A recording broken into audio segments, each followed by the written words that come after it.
Un grand bonjour à toutes et à tous. C'est un vrai plaisir de vous retrouver comme chaque jeudi, vous le savez, pour 01 Hebdo, votre rendez-vous dédié à toute l'actu tech sur 01 TV. Jérôme, bonjour. Salut François, bonjour à tous. Voici le sommaire de ce 01 Hebdo qui s'annonce une fois encore très chargé et très intéressant. Tout d'abord, on va revenir bien sûr sur les annonces Microsoft de la semaine, Surface Pro 8, Duo 2 et plein d'autres choses encore. On fera le point, on va débriefer ça ensemble comme des grands. Et puis, on découvrira un réseau social d'entreprise 100% français, Jérôme. Alors qu'on parle évidemment de plus en plus de souveraineté, on découvrira Waller avec son patron tout à l'heure. Autre invité, François, pour les personnes qui ne sont pas encore très au point avec le numérique en entreprise, ce sera notre invité TechCare. C'est très important.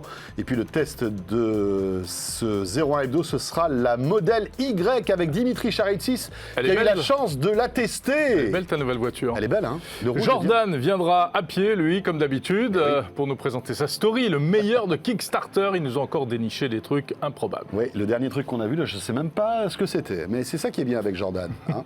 Ce sera tout à l'heure. Voilà, vous savez tout. Bienvenue dans 01 Hebdo sur 01 TV.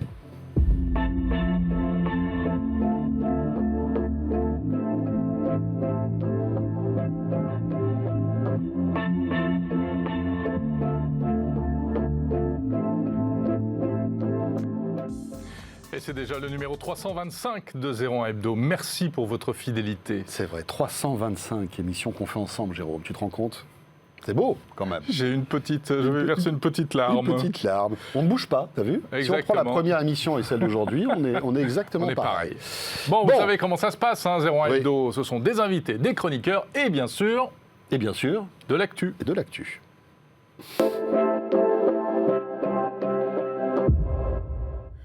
J'ai l'impression que tu suivais pas, là. Non, mais je me suis dit, mais qu'est-ce qui va me sortir ? Je croyais que tu allais me sortir une blague. Mais non, bien sûr, c'était... Bien sûr que c'est de l'actu. Notre jingle actu. Vous étiez peut-être avec nous, mercredi soir, en direct sur 01 TV, à partir de 17h. On vous a fait vivre encore une keynote très intéressante, celle de Microsoft. Car vous le savez, 01 TV, c'est aussi la chaîne des keynotes. Hein. On vous fait vivre toute l'actualité de la tech en direct. Exactement. Alors, il y a tellement d'annonces que je ne sais pas si on va pouvoir tout passer en revue. D'autant plus qu'on vous invite éventuellement à revoir cette vidéo ou à voir la petite vidéo de résumé qu'on vous a faite également. 0net.com aussi vous propose avec Éric Le Bourlou un bon récapitulatif à l'écrit de tout ce qui a été présenté, donc n'hésitez pas. Mais néanmoins, il faut quand même faire le focus sur les 2-3 principales nouveautés. Et tout d'abord, ce nouveau Surface Laptop Studio présenté par Microsoft. Alors, dans tout ce qui a été annoncé, c'est le produit le plus haut de gamme, le plus waouh, puisque c'est en fait le remplacement du Surface Book et c'est un appareil portable avec un tout nouveau design assez innovant, hein, François ? Exactement, Jérôme, tu as tout dit. Alors là, pour l'instant, on voit les roues, on voit l'intérieur, on voit le moteur, mais vous allez sans doute le découvrir dans un instant. En fait, cet ordi a une particularité, c'est que c'est un ordi portable, un laptop qui se déplie comme un laptop normal, mais en bougeant en fait sur l'écran, on va pouvoir rabattre l'écran, Jérôme, sur le clavier, et là, ça devient une station de travail avec un stylet. Exactement. Alors ça, c'est un design que Microsoft est le seul à proposer, en plus en version portable, puisque c'est inspiré de cet énorme appareil de bureau qui était sorti il y a quelques années, qui avait déjà fait, qui s'était bien fait remarquer, le fameux, comment il s'appelait, le Studio, le Surface Studio, qui était costaud, qui était un ordinateur de bureau. Et là, c'est la même chose, mais en version. Alors laptop. regardez bien le geste, la demoiselle va le faire là. Magnifique. Voilà, elle va déplier en fait l'écran et par un mouvement quand même ingénieux, je pense que les ingénieurs ont dû s'amuser à faire ce truc-là, on arrive à rabattre en fait l'écran sur le clavier. C'est joli, vous vous dites d'accord, mais ça sert à quoi ? Ça sert notamment à transformer l'appareil en tablette. Tout à fait. Premièrement, ça sert également à pouvoir vraiment orienter l'écran de manière très très précise, sachant que c'est un appareil qui cible, comme l'a dit Microsoft, les créatifs, les gamers, donc les designers, les dessinateurs, les architectes, que sais-je, tous ceux qui ont besoin à la fois de puissance et puis d'ergonomie pour produire et créer. Et ce qu'il y a de bien, c'est que c'est vraiment un appareil qui est très polyvalent. Il n'a pas de faiblesse, visiblement. Core i5 ou i7. On a des cartes graphiques Nvidia qui sont puissantes, du port Thunderbolt A, enfin bon, bref, tout ce qu'il faut. Mais malgré tout, on a à la fois un laptop et une station de travail. Le prix, $1 600. Ça commence à $1 600. Alors ça commence à $1 600. On n'a sûr. pas encore le prix en euros parce qu'il sortira que vers la fin du mois d'octobre. Et on connaîtra donc sans doute dans les prochaines semaines le prix en euros. Puisqu'on est dans la puissance, autre appareil qui a été présenté, c'est la Surface Pro 8. La Surface Pro qui est un peu le vaisseau amiral des produits Surface. Avec la Surface Pro 8, on est sur une tablette qui, avec un clavier, devient un vrai laptop puissant, puisque là encore une fois, on peut se retrouver avec du Core i3, du i5, du i7, voilà, avec tous les systèmes ports Thunderbolt dont tu parlais, bien sûr. donc il y en a partout. L'écran 120 Hz. Oui, écran 120 écran pour plus de fluidité. Le système biométrique Hello, donc la caméra en fait détecte votre visage et vous allez déverrouiller votre PC très facilement. C'est d'ailleurs intéressant de voir que Microsoft, avec toutes ces technologies, essaie de faire enlever le mot de passe. C'est aussi l'une des stratégies de Microsoft, grâce à la biométrie, ne plus avoir besoin de créer de mot de passe. Au pire, si l'appareil n'arrive pas à vous reconnaître, eh bien vous recevez un SMS sur votre téléphone, vous rentrez un mot de passe et puis tac, là vous reconfigurez en fait à la fois soit l'empreinte digitale, soit votre visage. Ensuite, le Surface Go, 3e version a également été dévoilée, 3e édition. Alors ça, c'est quoi? C'est le transformable, la tablette avec clavier amovible, mais en version entrée de gamme. Hein. Donc un écran de 10,5 pouces, un petit processeur Intel et un prix qui est relativement serré. Ça démarrera à 439 €. Ouais. C'est la tablette familiale. C'est la tablette familiale, c'est l'entrée de gamme de ces surfaces, et ça peut avoir du sens, je pense à la fois pour voilà, on parle de plus en plus de numérique à l'école, etc. On voit qu'il y a des écoles qui s'équipent. Aujourd'hui, l'iPad squatte une grosse partie de ce marché, mais c'est vrai qu'avec cette machine, on se retrouve avec quelque chose peut-être de plus polyvalent, puisque malgré tout, c'est un vrai PC. C'est un vrai PC avec un vrai Windows dedans. Avec un vrai Windows, donc on peut installer tous les logiciels. On n'a pas énormément de puissance, mais pour du traitement de texte, pour regarder des vidéos, c'est parfait en fait. Et puis le prix est quand même assez intéressant, tu le disais, hein, on est aux alentours des 439 €. Tout à fait. Il y aura plusieurs versions qui existeront et tout ça évidemment est animé par la nouvelle version de Windows 11 que vous découvrez sur ces images. Il y a eu également, François, au menu, le petit outsider, hein, c'est la Surface Pro X, qui est donc cette surface qui ne tourne pas avec un processeur Intel, mais qui tourne avec un processeur ARM. Exactement, et qui fonctionne aussi, on parle de la Surface Duo 2 là ? Non, on parle de la Surface Pro X. La Surface Pro X, oui, avec un Windows donc un peu particulier, donc sous ARM. Ça voilà, veut dire mais c'est quand même du Windows 11, mais émulé sur ARM en fait. Hein. On va pas trop rentrer dans les détails, mais c'est une machine dont moi je ne vois pas trop l'intérêt. Ben, moi non plus. Je pense que c'est plutôt pour les développeurs qui essaient de faire des passerelles entre la technologie ARM et la technologie Intel. C'est pour ça qu'on ne va pas s'étendre. Peut-être dire un mot sur la Surface Duo 2 en revanche. Oui. Ça, c'est vraiment un produit très innovant. Donc deuxième version de cet appareil hybride un peu étrange qui est à la fois un smartphone et une vraie tablette à 2 écrans. Alors pas un écran pliable, mais 2 écrans et une charnière au milieu. Et c'est donc une espèce d'ovni, cet appareil, plutôt séduisant. La première version avait déçu. Cette deuxième version est un peu plus musclée. Donc est-ce qu'elle arrivera à trouver son public et à séduire les utilisateurs et les critiques également? Elle est désormais 5G. Elle a des petits gadgets comme un écran sur la tranche qui permet d'afficher des notifications.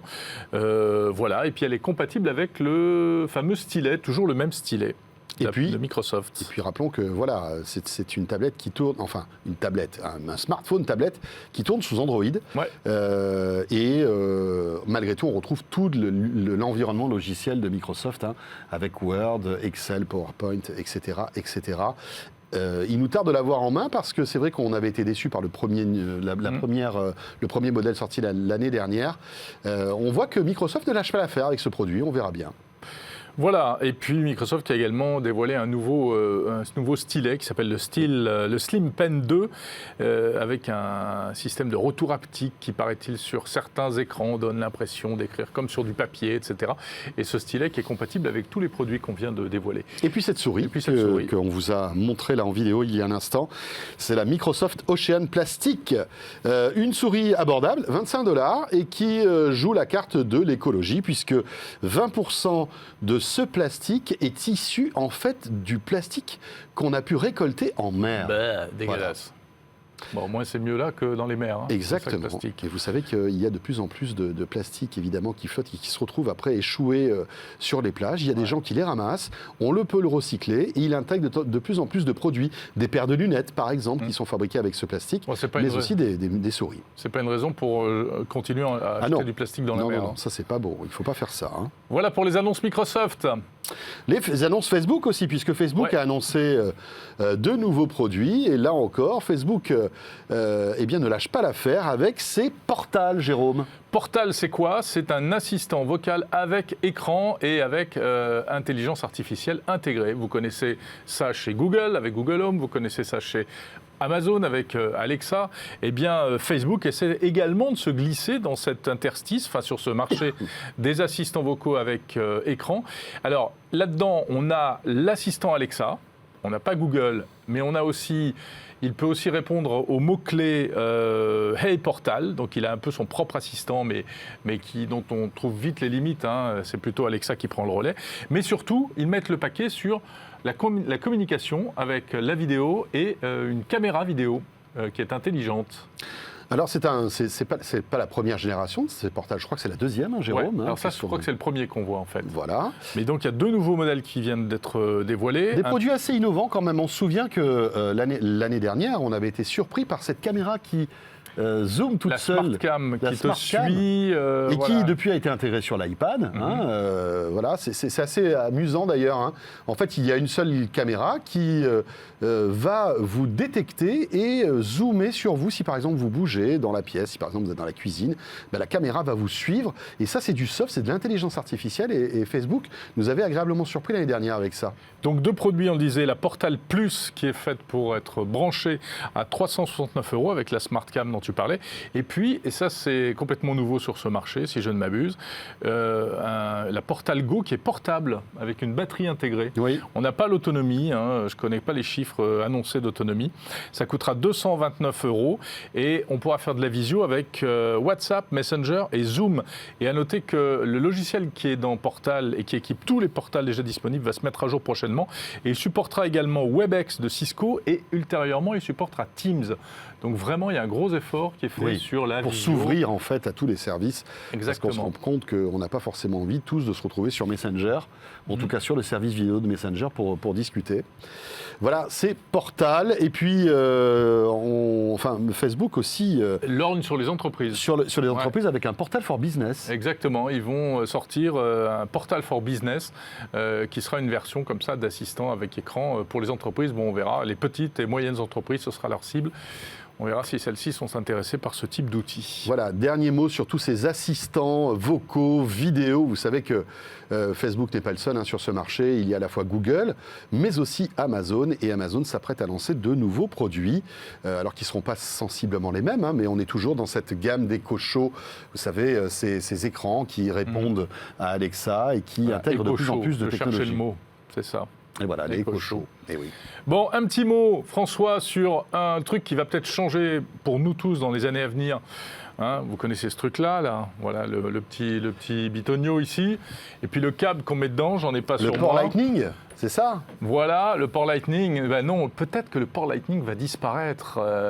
D'abord parce que Apple aura peut-être envie de le sacrifier, mais surtout parce que la Commission européenne va lui demander de se mettre à la page. Et une directive européenne doit être dévoilée demain qui obligera les constructeurs informatiques à s'entendre sur un seul modèle de connecteur. La guerre des connecteurs, c'est fini. Alors voilà, et évidemment c'est Apple qui est visé là-dedans parce que c'est le seul, on va dire, mauvais élève, puisque aujourd'hui tous les constructeurs de smartphones ont adopté l'USB-C, qui est bien pratique, parce qu'avec un seul câble on peut recharger à peu près tout et n'importe quoi, du PC, de l'iPad aussi. Le paradoxe c'est ça, c'est que l'iPad est USB-C, mais pas encore les iPhones. Et voilà, donc l'Union européenne, petit à petit, va resserrer l'étau. Cela dit, Apple a du temps puisque cette directive serait mise en place en 2024. Ouais, pas avant 2024. Voilà, et gageons que d'ici 2024, Apple aura soit carrément enlevé le port Lightning puisque l'iPhone se rechargera directement en induction, soit il aura adopté sans doute l'USB-C. Mais en tout cas, c'est bien, ça met un peu la pression. Ça met un peu la pression, mais ça fait un petit peu combat d'arrière-garde aussi, parce que finalement... On se demande si tout n'est pas déjà joué. En tout cas, c'est bien, nous, utilisateurs, voilà, ça va dans le bon sens. on en sortira gagnant, évidemment. C'est clair. Bon, et puis on revendra après tous nos câbles câbles et tous nos accessoires Lightning. Ça, c'est clair. De toute façon, ils ne marchent plus au bout d'un moment. Ben voilà, c'est ça. Bon, voilà pour l'actu. Et je vous rappelle bien évidemment que tout à l'heure, nos invités seront là. Et entre autres, Dimitri Charitis qui va nous rejoindre avec un moment très attendu. Il a testé la Tesla Model Y. Superbe voiture. Il nous dira ce qu'il en pense. Avant ça, on va parler réseaux sociaux à la française.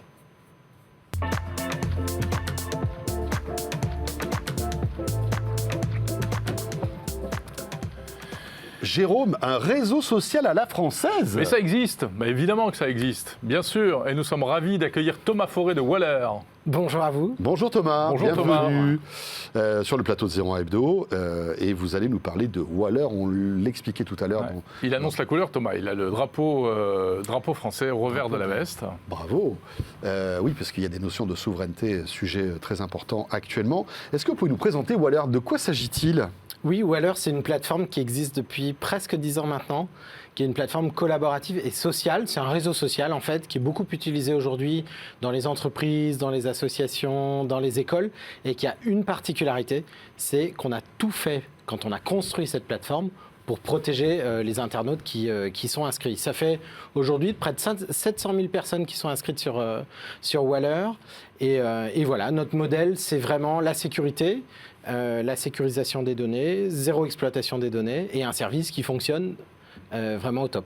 Comment, parce que le réseau social, c'est un mot un peu galvaudé, comment définiriez-vous justement le réseau social pour Waller? De quoi s'agit-il? Alors d'abord, le réseau social, vous avez raison, c'est pas un mot numérique. Ça, c'est ça qui est important. Le réseau social, c'est la connexion entre les gens. C'est Internet, en fait. Internet, c'est une techno qui a... Bah oui, c'est une techno qui permet... Vous avez remarqué, Jérôme, tout de suite raccroché au bistrot. Tout de suite, le bistrot. C'est pas joli. C'est le premier réseau social. Mais oui, ça, c'est vrai. Donc d'abord, c'est pas un mot technologique, ça c'est important. Donc il y a 1000 façons de faire des réseaux sociaux, d'implémenter le réseau social sur les technos, sur Internet. Et nous, ce qu'on a fait, ça ressemble pas du tout ni à Facebook, ni à LinkedIn, ni à WhatsApp, ni tout ça, c'est des réseaux sociaux. En réalité, aujourd'hui, tout est réseau social. Vous prenez YouTube, il y a les commentaires, Bien les sûr. gens échangent, c'est du réseau social.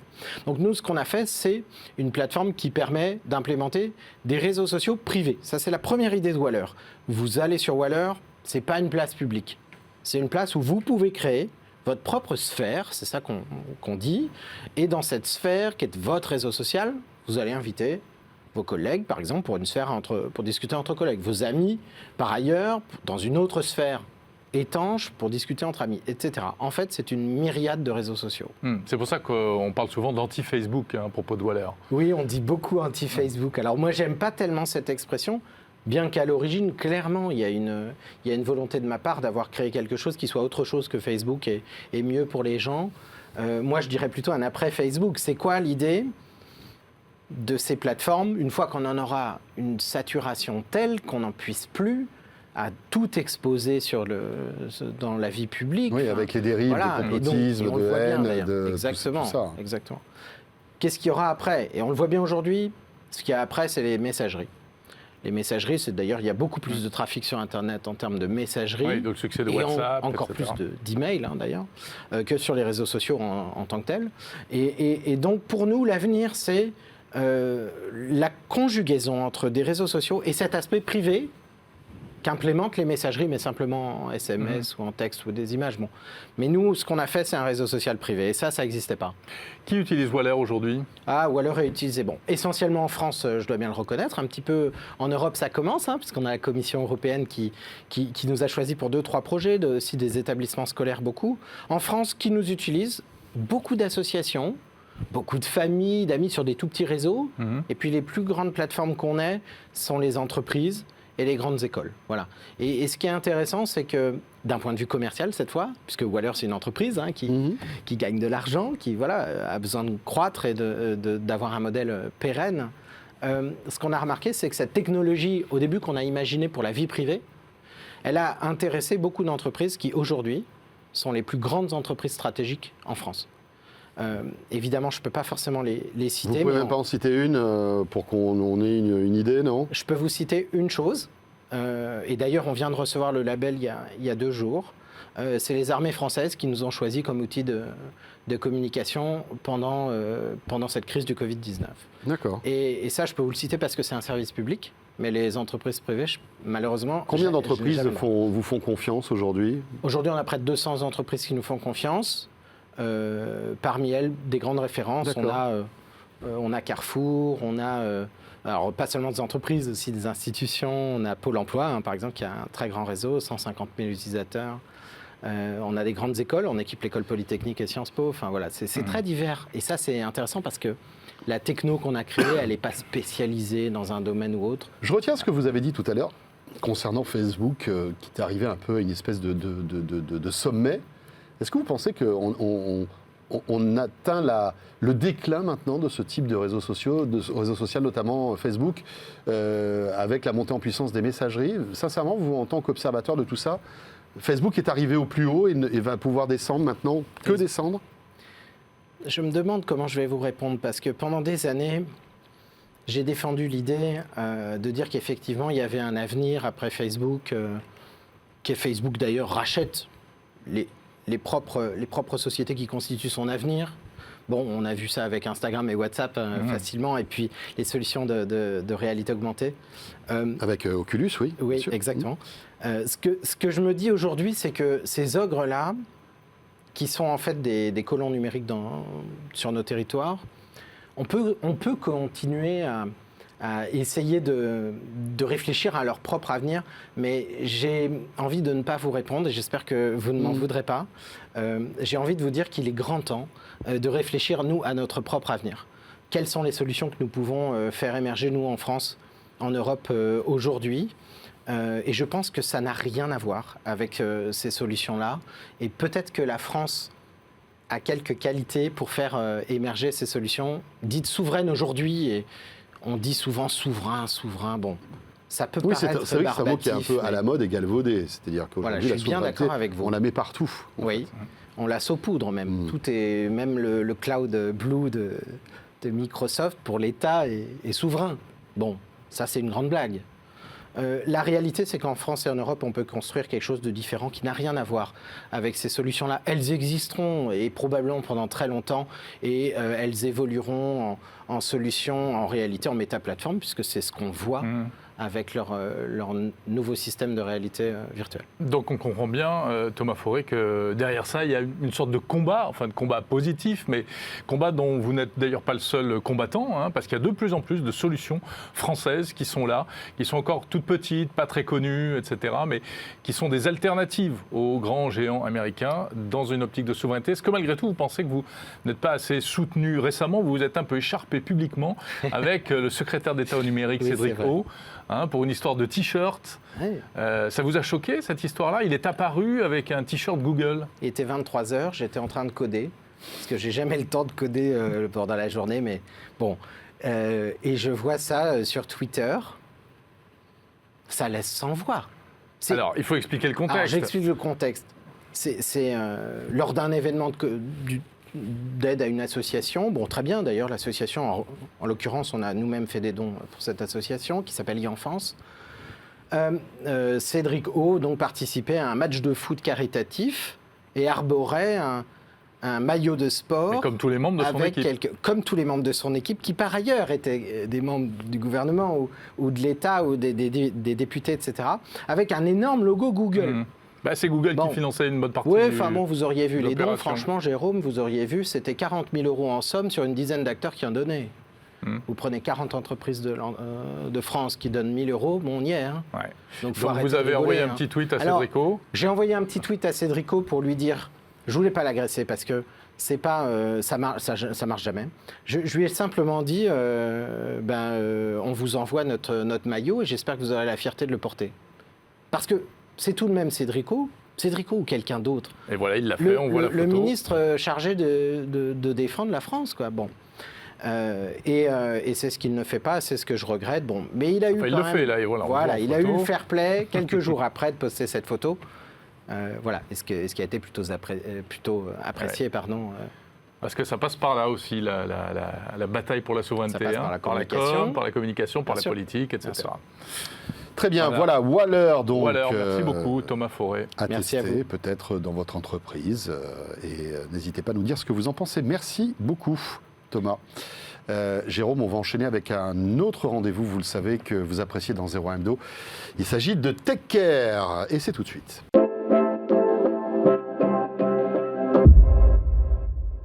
Et oui, notre rendez-vous Tech Care, chaque semaine, on s'intéresse à une innovation, à une start-up qui fait du bien à la planète ou aux êtres humains qui occupent cette planète d'ailleurs. C'est de la Tech for Good, François. Et aujourd'hui, on va s'intéresser à ces gens qui ne sont pas forcément très à l'aise avec le numérique. Voilà, c'est ce qu'on appelle l'électronisme. Mais c'est vrai que parfois, tu sais, c'est pas évident, même pour nous. On a toujours à apprendre. Franchement. Et nous accueillons avec plaisir la fondatrice de Connexio. Je ne sais pas comment on prononce votre prénom, c'est Jean ? Exactement. Voilà, Jean Go, merci d'être là. Fondatrice donc de Connexio. Connexio avec un K. Avec un K, bien sûr. Est-ce que vous pouvez nous expliquer quelle est la philosophie de Connexio, s'il vous plaît ? Bien sûr, pour donner quelques chiffres déjà sur le contexte, aujourd'hui, on est dans une phase de transformation de notre société qui va de plus en plus vite. D'ici les prochaines 10 ans, il y a 1,2 milliard d'emplois qui vont être impactés par la transformation digitale. Et avec la crise Covid, cette accélération digitale au sein des entreprises est sautée en fait par 7 ans. Donc ça veut dire en fait qu'il y a une urgence aujourd'hui qu'on demande des équipes aujourd'hui de passer en fait de jour en lendemain sur les outils numériques.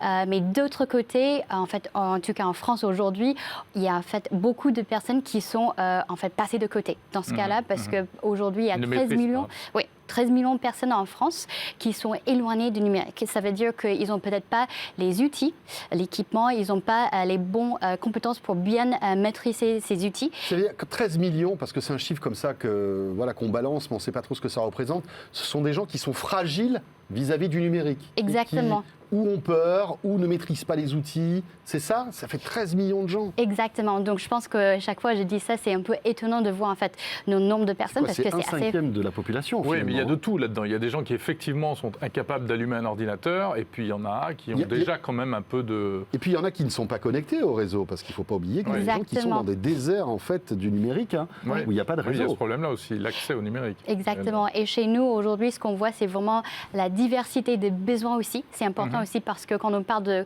besoins pour les compétences numériques, c'est une gamme qui est assez large. Par exemple, justement, ça peut être des personnes qui ne sont pas connectées encore, mais par exemple, avec les premiers confinements, ce qui était difficile, c'est qu'ils ne pouvaient plus faire des démarches administratives en présentiel. Il y a aussi des personnes, par exemple, on parle beaucoup des digital natives, cette jeune génération, qui peut-être sur certains usages ludiques, sur le smartphone, sur les réseaux sociaux, ils sont assez rapides, mais il y a des manques au côté en fait niveau professionnel, les usages professionnels. Et ensuite, il y a toutes les personnes aussi qui ont cette envie de reconvertir vers les métiers numériques. Voilà, vous ne vous intéressez pas que aux personnes qui connaissent rien du tout. Ça peut être aussi des gens qui utilisent TikTok et Instagram, mais par contre, ils ne connaissent pas du tout LinkedIn ni Excel. C'est ça l'idée ? Exactement. Et chez nous, je pense que ce qu'on voit, c'est que surtout dans un milieu professionnel aujourd'hui, de plus en plus, on est demandé de vraiment en fait, maîtriser. C'est un peu le nouveau langage en fait, de notre siècle. Et il y a quand même beaucoup de personnes qui sont éloignées. Et donc, ça peut être des jeunes, ça peut être des gens dans des métiers aujourd'hui qui se transforment assez rapidement. On parle des métiers, par exemple, de la BTP, de la restauration. En fait, beaucoup, c'est des métiers qui se transforment, même si le corps du métier n'était pas numérique avant. Oui, c'est ça. Ils ne sont pas, de par leur activité, obligés de travailler sur un ordinateur. Mais à un moment ou à un autre, on en a besoin. Donc, comment ça se passe ? Vous intervenez dans les entreprises, c'est ça ? Aujourd'hui, en fait, on intervient en fait, dans deux contextes, soit directement auprès des bénéficiaires. Donc, aujourd'hui, on travaille énormément sur le terrain. En fait, on va recruter des personnes qui sont justement éloignées du numérique. On fait des cours en présentiel. On va intervenir auprès des personnes qui sont en reconversion professionnelle et on va avoir des cours en groupe, en promo, entre une dizaine, vingtaine d'apprenants. On est présente en 3 régions aujourd'hui en France, en Île-de-France, Nouvelle-Aquitaine, les Hauts-de-France. Et en fonction du niveau, on va les placer dans des programmes de formation, des parcours qui vont en fait de 20-40 heures jusqu'à des parcours assez professionnels sur 600 heures. Et alors, qu'est-ce que retirent en fait les personnes qui font cette formation ? Est-ce que vous leur donnez un certificat certificat, un diplôme? Il y a quelque chose ou pas? Oui, aujourd'hui, en fait, sur les parcours de base, aujourd'hui, il y a des certificats, par exemple, notamment le PCIe, c'est le passeport de compétences informatiques au niveau européen. Il y a le CLIA sur vraiment, en fait, les bases, sur toutes les bases, ça peut être aussi les mathématiques. Pour nous, on est spécialisé sur le CLIA numérique, donc vraiment, en fait, les compétences de base numérique. Et aussi, de plus en plus, on utilise le PIX, c'est aussi le certificat qui est passé aussi dans les écoles aujourd'hui. Est-ce qu'un particulier, je ne sais pas, ma maman qui a du mal à se dépatouiller avec son ordinateur, peut s'adresser à vous directement? Oui, exactement. Bon, elle a son fils. Oui, pour l'instant, elle s'adresse à moi. C'est vrai. Donc, Oui, exactement. Je pense qu'aujourd'hui, en fait, dans un premier cas, beaucoup de nos participants vont nous trouver directement soit par en fait leurs proches. S'ils ont en fait les bases, ils peuvent aussi s'inscrire. Et sinon, on fait travaille beaucoup en fait localement. mais si je vais avec sur les... votre site, si quelqu'un est capable au moins d'aller sur un site, d'aller sur le vôtre, on peut s'inscrire, demander une formation, etc. Exactement. Et combien sinon, ça coûte en fait, pour nous, on prend en fait en fonction de niveau en fait des situations de chaque apprenant. On va aussi faire en fait une prise en charge entre nos partenaires publics et privés qui soutiennent les formations. Et ensuite aussi, il y a des corrections éligibles en fait aux personnels de formation, le CPF, et bien d'autres dispositifs. Et deuxièmement, peut-être pour revenir sur votre question, en fait, comment on intervient directement dans les entreprises aujourd'hui, ça a commencé parce qu'on avait vu déjà en fait comment on intervient directement auprès des personnes. On avait commencé à voir en fait des personnes qui ont ensuite parlé à leurs employeurs sur les besoins et ils ont identifié que c'était pas juste eux qui avaient besoin, mais aussi toutes les autres personnes qui étaient concernées sur un certain métier par exemple. Et donc aujourd'hui, on travaille avec des entreprises dans les services de propriété. On a travaillé avec des acteurs de l'ESS aussi pour justement former en fait leurs équipes. L'économie sociale et solidaire. D'accord. Ok. Jean, juste une petite question sur le modèle économique. Vous êtes une association, c'est ça? Ou vous êtes une entreprise qui a pour but de gagner de l'argent? Comment ça se passe? Je pense que c'est toujours un peu les questions pour les structures dans l'ESS aujourd'hui. Ce qu'on cherche à la fin, en fait, pour nous, c'est l'impact. Donc aujourd'hui, on est sur un modèle un peu plus hybride dans le sens que oui, à la fois, on est associatif, mais aussi on est un organisme de formation qui nous donne aussi la possibilité d'aller vers les dispositifs de la formation professionnelle. Ce qu'on cherche à la fin, c'est vraiment d'être efficace dans ce qu'on peut faire et d'atteindre le nombre maximum de personnes Donc possible. ça peut être financé avec le compte de formation professionnelle? Exactement. Oui, d'accord, très bien. Et pour nous, en fait, en fonction des publics, en fait, on va vraiment essayer de faire en sorte qu'on va prendre en charge les coûts de formation. On va travailler avec soit leurs entreprises ou les personnes en direct. Et combien de personnes aujourd'hui, à ce jour, avez-vous formé? Jusqu'à présent, je fais les bilans en fait, chaque quelques semaines. On est à 1700 apprenants formés jusqu'à présent avec un taux de sortie positif. Donc, c'est des personnes en fait, qui vont aller vers leur marché d'emploi, vers une formation qualifiante ou devenir entrepreneurs à 72%, 6 mois après la fin de la formation. Super. Jean, super, merci beaucoup. Merci. Voilà, c'est ce qu'on appelle la Tech for Good. Et vous savez que chaque semaine dans 01 Hebdo, un focus donc avec TechCare. Merci beaucoup, Jean Go, fondatrice de Connexio. Donc. Merci beaucoup. Jérôme. On va passer à une séquence pour ceux qui savent conduire. Oui, mais qui maîtrisent aussi la technologie, parce que la Tesla, avec tous les écrans qu'il y a à l'intérieur... Il vaut mieux savoir cliquer sur les icônes. Ouais. Et bientôt, il va falloir un diplôme pour remettre en route la clim sur une Tesla. Exactement. Et heureusement, Dimitri Charitis est là, les amis. Il arrive tout de suite.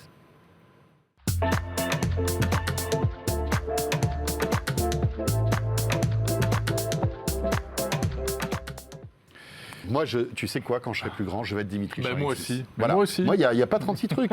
Je veux conduire des véhicules comme ça. Il y a des métiers comme ça. Il y a le Dimitri Charitis pour la voiture, il y a le Nicolas Lelouch pour les smartphones. C'est vrai. Sauf qu'il y a deux Dimitri Charitis. Il y a Dimitri Charitis aussi qui teste les vélos. Les télés, aussi les vélos, etc.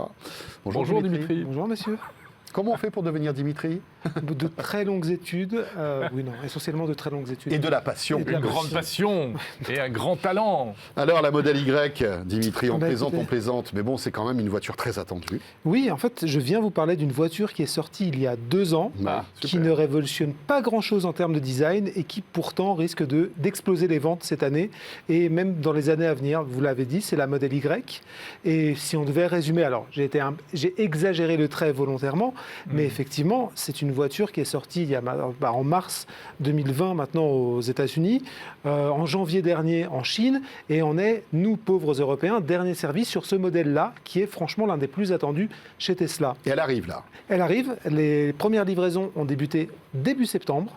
Donc les premiers clients français roulent avec actuellement. Alors si vous en voyez, c'est un coup de chance. Nous, on a eu de la chance de monter à bord. Et donc, du coup, voilà, c'est aussi pour ça que... Alors, comment elle se situe par rapport à la Model S et la Model 3 qu'on connaît? L'idée d'Elon Musk, en l'occurrence, avec cette voiture, c'était de faire de la Model 3 un SUV et d'en faire aussi la voiture la plus vendue au monde. Donc, c'est tout simplement l'objectif de la Model Y, c'est de devenir la voiture la plus vendue au monde à terme.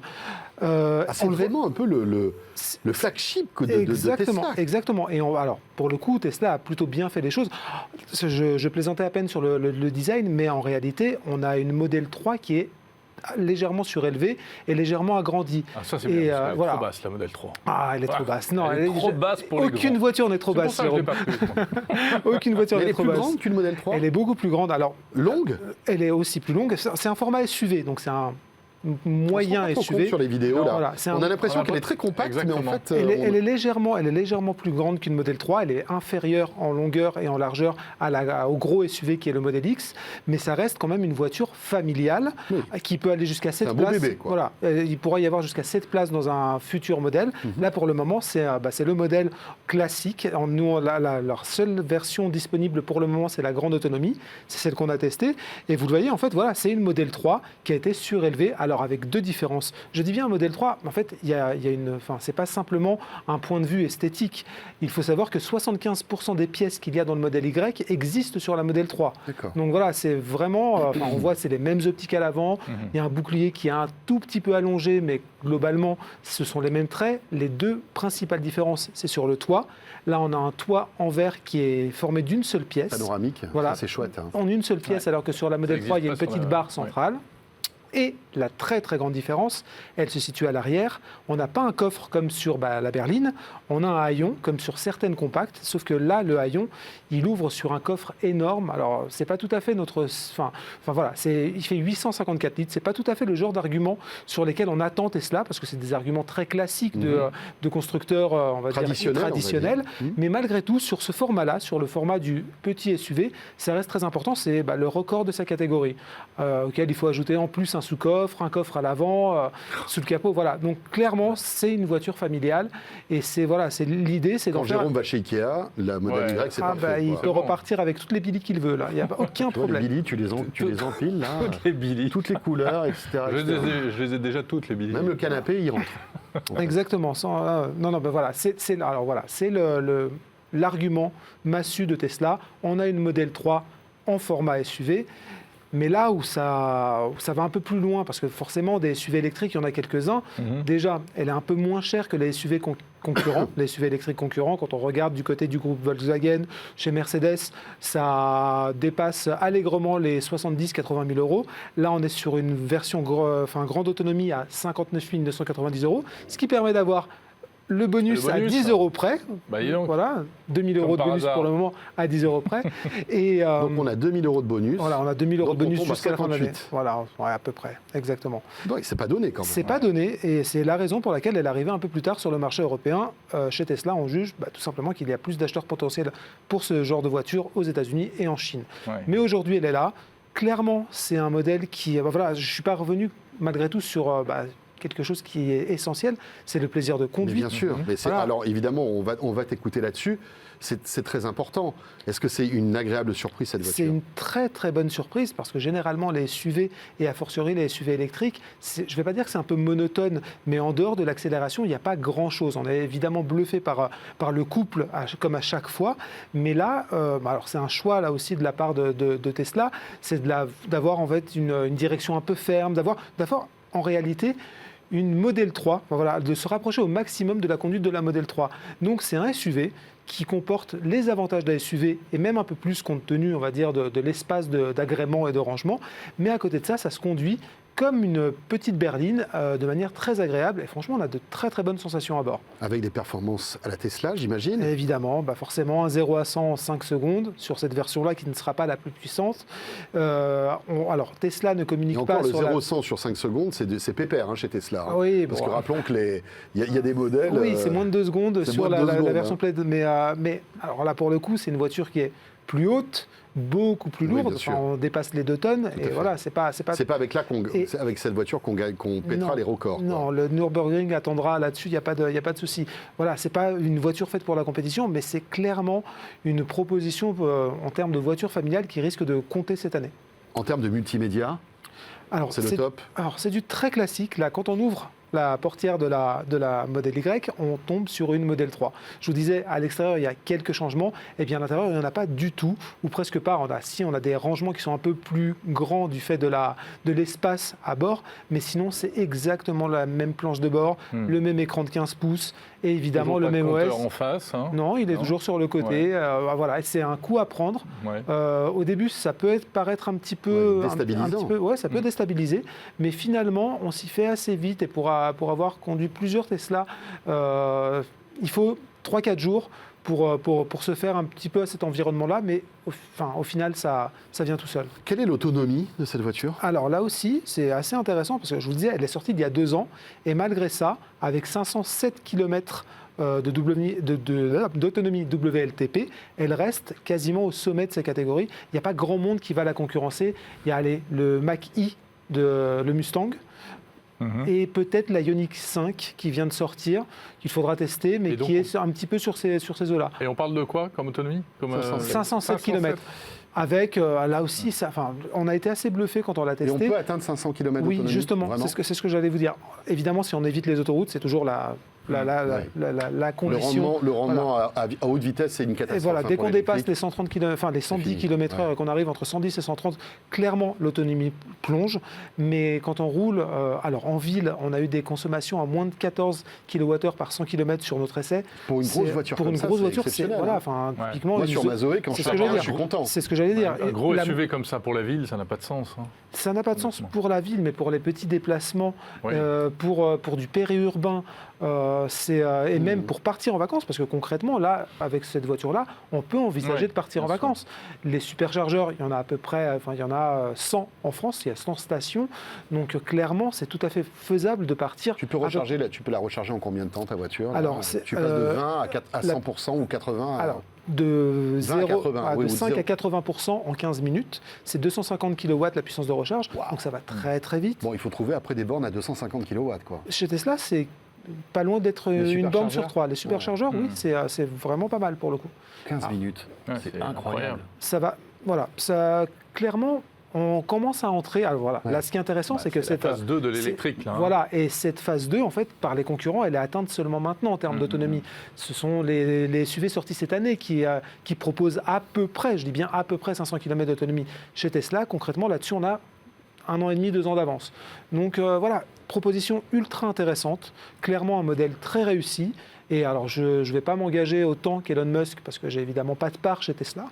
Mais oui, potentiellement, ça risque d'être un très très gros succès. Y compris en Europe. Y compris en Europe.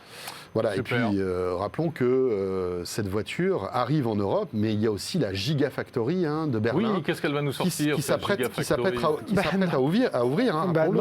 C'est le 7 octobre a priori, et normalement... Je crois que c'est le 9 exactement, ils organisent une Gigafest. Vous serez invités. Tout sera giga là-bas. Non, mais c'est très important. En fait, c'est intéressant parce que... Les giga-cantines, les giga-toilettes... C'est important, c'est surtout intéressant parce que normalement, la Model Y livrée en Europe aurait dû sortir de cette Gigafactory. Et en fait, les premiers modèles viennent de Shanghai, de la Gigafactory chinoise pour le coup. Et concrètement, sur la Gigafactory de Berlin, on va avoir essentiellement des modèles 3 et des modèles Y. Vous l'avez compris, c'est à peu près la même voiture, c'est les mêmes chaînes de montage à peu de choses près. Donc du coup, c'est vraiment cette usine-là qui va fournir l'Europe. Et on l'espère peut-être à terme, le fameux modèle 2 qui est davantage prévu pour le marché européen. Et qui serait quoi, plus petit Qui serait en fait une voiture compacte. D'accord. Alors, annoncée à moins de 20 000 €. Entre la Zoé et la... un peu inférieur à l'ID3. Merci beaucoup, Dimitri. Passionnant, comme à chaque fois. Ça donne envie de manger les kilomètres. Nous, on est passé à l'électrique, mais c'est vrai que Tesla, c'est toujours fascinant. On attend cette petite citadine qui serait dans les cartons là, dans les années qui viennent. Merci beaucoup, Dimitri. Merci à vous. Jordan, pour terminer. Eh oui, nous allons finir en beauté, bien sûr, avec notre ami Jordan et sa story.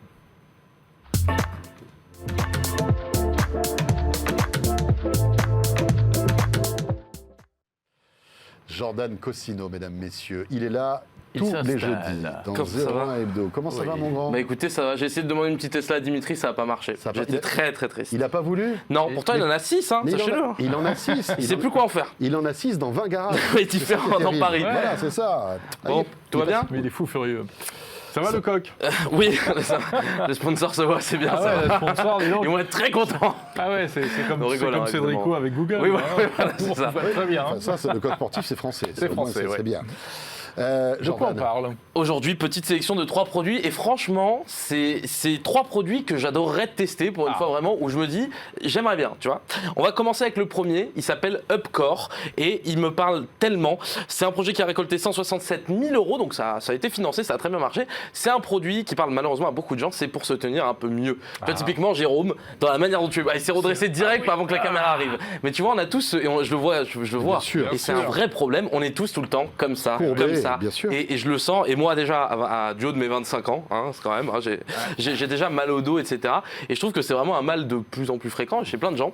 Et ce produit, donc, qu'est-ce qu'il te promet? Il te promet en le mettant et en appuyant sur un bouton qui va t'envoyer des petites électrostimulations, très douces, hein, évidemment, parce que voilà, c'est pas un taser. Hein. Ouais, c'est pas un taser. Non, parce que sinon t'es comme ça, c'est autre chose. Ça va te permettre de te redresser et visiblement, au fur et à mesure des semaines d'utilisation, tu vas pouvoir te tenir droit, te sentir mieux. Visiblement, tu vas avoir des muscles un peu plus toniques, etc. C'est ce qu'ils te vendent. Hein. Après, on n'est pas sûr que ça marche. Mais chaque fois que tu appuies dessus, c'est un programme de 23 minutes. Et après ces 23 minutes, si tu le fais tous les jours, et ben globalement, tu devrais te Attends, il sentir. faut que ce soit toi qui pense à appuyer dessus parce que. Après, tu le mets et tu appuies sur un bouton une fois. C'est une fois par jour qu'il faut le faire. Ah oui, d'accord. Pendant 23 minutes, tu appuies une fois par jour. Ah, c'est pas le truc qui te dit attention, C'est vous pas vous tenez automatique. mal. Ah non, il te corrige pas ta Il te posture. corrige pas ta posture. Automatiquement, je veux dire, il va te corriger ta posture quand tu auras appuyé dessus. Tu vas te, en fait, via les électrostimulations, tu es obligé de te tenir droit en fait, parce que tu vas avoir des petits chatouillis. Et donc, tu vas avoir quelque chose où normalement, après déjà 14 jours, tu as des résultats et après 28, des encore meilleurs résultats. Mais c'est le mal du siècle, hein, parce Mais vraiment, qu'aujourd'hui, hein. avec les écrans, on est tous courbés, parce Exactement. qu'on travaille, on bosse. Les portables, c'est encore plus catastrophique. C'est vraiment intelligent comme produit. J'aimerais bien tester, tiens. Et tu vois, c'est pour ça. Et ils te disent que quand tu as la tête penchée sur ton portable d'environ 10 cm, c'est comme si tu avais un poids de 18 Non, kg mais c'est sur clair, tes épaules, c'est clair. ce qui est énorme en réalité, tu vois, On sur a tes tous épaules et ta mal, nuque. on a tous mal aux Bien omoplates, sûr. ça c'est certain. Et tu vois, même là, quand vous regardez vos Bien ordi sûr. pendant l'émission, en fait, ça te tire dessus, on s'en rend pas compte, mais voilà. Je trouvais le produit hyper Moi, j'ai intéressant. pas trop mal. Non, c'est vrai. Tant mieux, T'as Jérôme. un très grand Fais sportif. attention. Ben, c'est bien, Faire c'est bien. attention. Mais bien sûr, évidemment. Combien ça coûte, tu as Ça dit coûte 119 € et D'accord. ça sort en décembre de cette année. Mais vraiment, pour le coup, je pense que je vais les contacter parce que j'aimerais vraiment essayer et voir si ça Ouais, marche. c'est cool. Très bien. Deuxième produit. d'autre Deuxième produit, il s'appelle Quell ou QL au choix, QUE2L. C'est un produit que pareil, je trouve très sympa. C'est des gants que tu vas mettre et ça va te permettre de faire du sport à la manière un peu d'un Ring Fit Adventure qu'on peut avoir sur Nintendo Switch où vous avez l'anneau là que vous devez appuyer. Là, c'est des gants, donc ça va être pour un jeu de combat. Enfin, c'est des gants, mais la demoiselle, elle a tout Oui, un c'est attirail plus- derrière. Oui, hein, alors aussi, hein. c'est ce que j'allais venir, c'est des Ah gants ouais, d'accord. plus un harnais, plus en fait c'est pas juste des gants. T'as une vraie résistance avec une ficelle ou une ficelle, c'est horrible de dire ça alors que c'est un vrai élastique, c'est pas vraiment une ficelle, mais t'as un vrai élastique, une vraie grosse corde. Pour que tu aies de la pression, en fait. Exactement, pour que tu aies de la résistance La que tu vas pouvoir résistance, régler. Et pareil, bah oui, on n'a pas le même physique, donc peut-être que tu auras plus de besoin de force que moi ou inversement. Non, et donc, je me permets pas, tu vois, je n'étais pas dans le jugement, je l'ai fait dans le bon sens.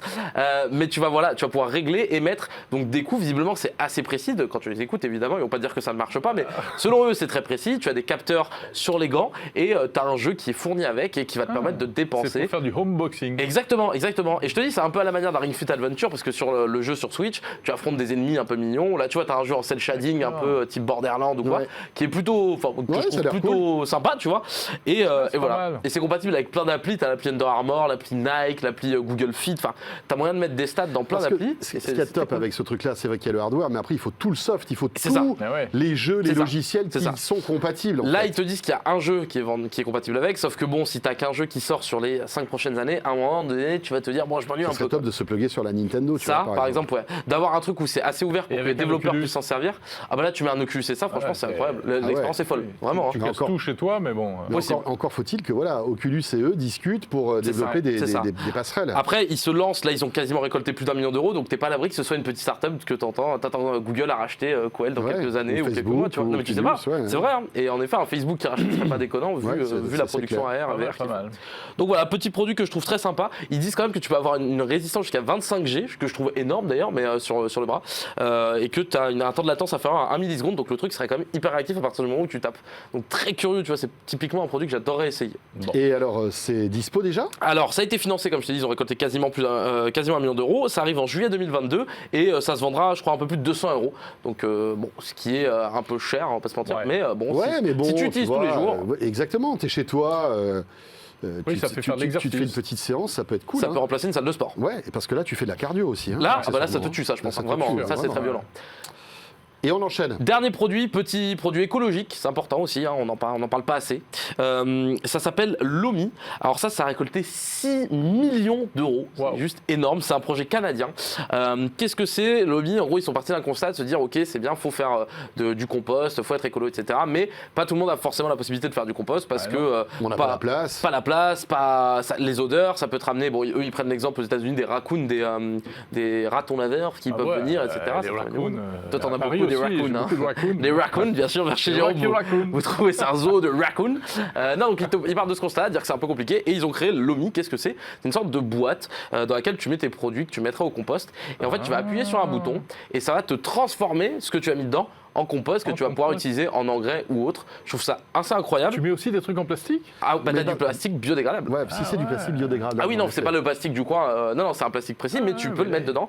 Ils mettent même, on voit, en fait, je crois, devant une coque. voilà, c'est un composteur robot, quoi, en C'est quelque ça. sorte. Mais je trouve ça cool parce que ça permet à des gens qui n'auraient pas forcément pu ou qui trouvaient ça compliqué ou contraignant de pouvoir le faire avec juste une petite boîte et t'appuies dessus. Je trouve ça assez cool. Ouais. Et, c'est plus petit qu'un c'est ça, compost. c'est petit. Truc, Et le truc, c'est que leur maison mère, qui s'appelle Pela, en fait, c'est une entreprise qui s'est fait connaître parce qu'ils c'était les premiers à faire des coques de smartphone en plastique recyclé. C'est pour Donc, ça qu'à un moment, ils jettent une coque de smartphone exactement. dedans. Ils te montrent que leur coque à eux, si elle est cassée, bah elle est complètement biodégradable en fait. Donc je trouve le produit assez cool. Alors c'est vrai qu'on dans cette chronique-là, moi je parle pas beaucoup d'écologie, mais pour le coup, je trouve ça Et accessible, il faut sympa. combien de temps pour transformer, tu sais ou pas? Alors, Bah, tu as 2 ans et plusieurs. demi. T'imagines, t'appuies, t'en as pour Non, 2 parce ans. que c'est long le compost. Hein, c'est Exactement. pour ça que je dis Alors, ça. tu as plusieurs modes. Et le plus long dure 20 heures.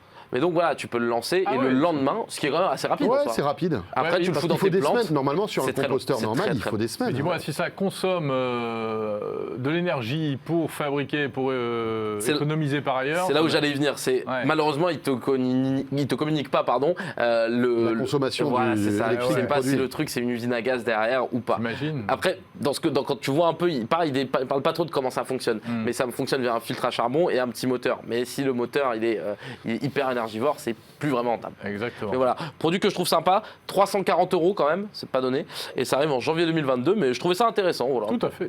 Bonjour à nos amis intéressant. du Canada. Une belle sélection, Canada. Jordan. Merci beaucoup. Merci à vous. Merci Jordan. Eh bien, c'est avec cette belle sélection et la story de Jordan que se termine ce 01 Hebdo. Merci de nous avoir suivis. Voilà, on se retrouve évidemment jeudi prochain pour un prochain numéro de 01 Hebdo. D'ici là, n'hésitez pas à revoir éventuellement les vidéos des keynotes. La dernière, c'était Microsoft. Et puis, il y avait également Apple que vous pouvez retrouver. Voilà, et puis toute Ça vous l'actualité tente. tech, vous le savez, au quotidien sur 0net.com, bien évidemment, dont la rédaction participe à l'élaboration de cette émission, bien sûr. On se retrouve très vite et merci de nous suivre. Salut à tous.